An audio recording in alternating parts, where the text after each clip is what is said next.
పైన క్రిస్పీగా ఉండి లోన సాఫ్ట్గా అలా నోట్లో వేసుకోగానే మెత్తగా కరిగిపోతుంది. ఈ రెసిపీయే పన్నీర్ పరాటా, పంజాబీ స్టైల్. సో ఈ రెసిపీని మనము చట్నీతో అయినా, పెరుగు, రైతా ఇలా వేటితో అయినా తినచ్చు. లంచ్ బాక్స్కి పర్ఫెక్ట్ అని చెప్పచ్చు. హాయ్ అండి, నమస్తే. నేను మీ మౌనిక.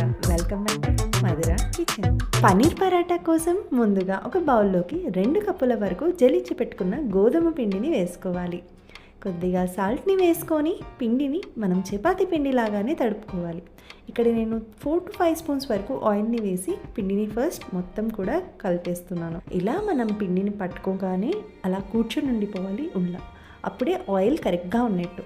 ఇప్పుడు కొద్దిగా వాటర్ని యాడ్ చేసుకుంటూ పిండిని చపాతీ పిండి లాగానే తడుపుకోవాలి. ఇలా సాఫ్ట్గా తడిపెట్టేసుకున్నాం కదా, దీనిపైన కొద్దిగా ఆయిల్ని వేసి మొత్తం కూడా అలా ట్యాప్ చేయాలి. ఇలా చేయడం వల్ల పిండి అనేది ఆరిపోకుండా ఉంటుంది. ఈ పిండిని ఒక 2 hours వరకు పక్కన ఉంచుకోవాలి. Next paneer paratha stuffing preparation చూద్దాం. ముందుగా స్టఫింగ్ కోసం మిక్సీ జార్లో కొద్దిగా కొత్తిమీర, అలాగే ఉల్లికోసులు, స్ప్రింగ్ ఆనియన్స్, 2 పచ్చిమిర్చీలు, 2 ఇంచ్ వరకు అల్లం ముక్కల్ని వేసుకోవాలి. కొద్దిగా నిమ్మరసంని కూడా యాడ్ చేసుకొని ఇదంతా కూడా బరకగా బ్లెండ్ చేసుకోవాలి. జస్ట్ ఒక రన్ ఇస్తే సరిపోతుంది. ఇలా ఎక్కువగా తిప్పితే నీరు అనేది బయటకు వచ్చేస్తుంది. దీన్ని పక్కన ఉంచుకొని ఒక బౌల్లోకి 100 grams వరకు పన్నీర్ని తీసుకుంటున్నాను. సో 1/2 లీటర్ పాలను తీసుకొని తయారు చేశాను నేను. నెక్స్ట్ మనం మిక్సీ పట్టి పెట్టుకున్న ఈ పేస్ట్ని కూడా ఇందులోకి వేసుకోవాలి. అలాగే కొద్దిగా స్ప్రింగ్ ఆనియన్స్ని కూడా యాడ్ చేయాలి. 1/2 టీ స్పూన్ వరకు జీరా పౌడర్, కొద్దిగా ధనియాల పొడిని యాడ్ చేయాలి. రుచికి తగినంతగా సాల్ట్ని కూడా యాడ్ చేసుకొని ఇదంతా కూడా బాగా మిక్స్ చేసుకోవాలి. ఆ పన్నీర్ అనేది మొత్తం ఇందులో కలిసిపోవాలి. ట్రస్ట్ మీ, టేస్ట్ అయితే ఎక్సలెంట్గా ఉంటుంది. నెక్స్ట్ ఇందులోకి మెయిన్ ఇంగ్రీడియంట్ ఉల్లిగడ్డలు.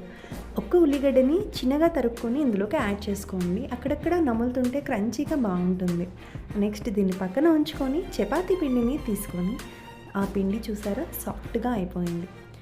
ఇది మనము చపాతీ పిండి కంటే కూడా కొద్దిగా ఎక్కువగా తీసుకోవాలి. పన్నీర్ పరాటా కదా, కొద్దిగా మందంగా ఉంటే బాగుంటుంది. ఇలా మధ్యలో హోల్ లాగా చేసుకుంటూ స్టఫింగ్ అనేది బాల్ లాగా చేసి మనం చేసి పెట్టుకున్న ఈ హోల్లో ఆ బాల్ని సెట్ అయ్యేలాగా పెట్టుకోవాలి. ఇప్పుడు దీన్ని నెమ్మదిగా సైడ్స్ అన్నీ కూడా ఇలా బెండ్ చేసుకుంటూ మొత్తం కూడా క్లోజ్ చేయాలి స్టఫింగ్ని.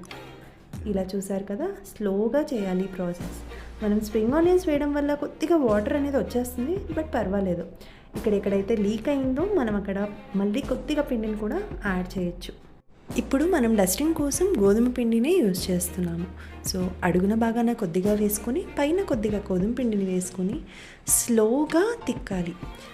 కొద్దిగా ప్రెషర్ ఎక్కువ వేసామంటే సైడ్స్ నుంచి అంతా కూడా ఓపెన్ అయిపోయి బయటికి వచ్చేస్తుంది, చూసారా ఇలా. సో అలా వచ్చినప్పుడు మనము కొద్దిగా పిండిని వేసుకుంటే సీల్ అయిపోతుంది. చాలా నెమ్మదిగా చేసుకోవాలి. అడుగు బాగాన అంటుకోకుండా ఎప్పటికీ కొద్దిగా పిండి ఉండేలాగా చూసుకోవాలి. ఇంతే. అంతా కూడా మనకు ఒక సైజ్ అనేది మందంగా ఉండాలి, చపాతీ కంటే కూడా.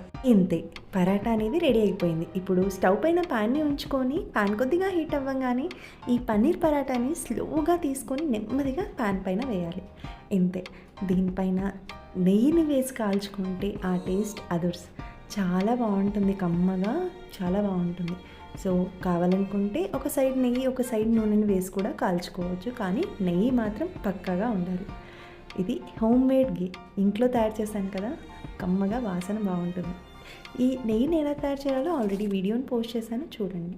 చూసారు కదా, ఇక్కడ నెమ్మదిగా స్లోగా అలా ట్యాప్ చేసుకుంటూ మనము అంతా కూడా ఈవెన్గా కాల్చుకోవాలి.